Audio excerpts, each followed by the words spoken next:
கடலூர் மாவட்டம் வேப்பூர் மற்றும் அதன் சுற்றுவட்டாரத்தில் பெய்த தொடர் மழையால் அறுவடைக்கு தயாரான 500 ஏக்கர் நெற்பயிர்கள் மூழ்கி சேதமடைந்துள்ளன.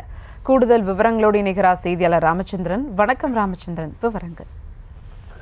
வணக்கம்.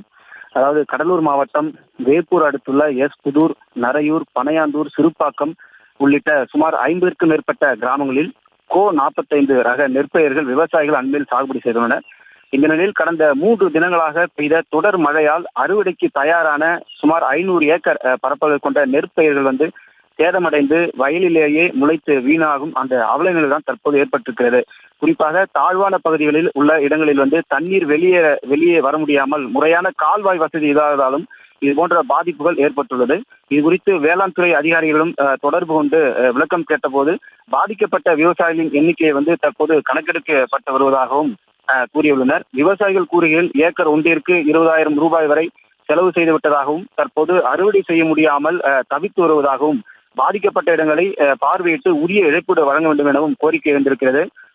கடந்த சில மாதங்களாகவே தொடர்ந்து இந்த பகுதியில் சுட்டெரிக்கும் வெயில் வாட்டி வதைத்தாலும் கூட தற்போது 2-3 தினங்களாக பெய்த இந்த மழையால் விவசாயிகள் மத்தியில் பெரும் பாதிப்பை ஏற்படுத்தியிருக்கிறது. விவரங்களுக்கு நன்றி ராமச்சந்திரன்.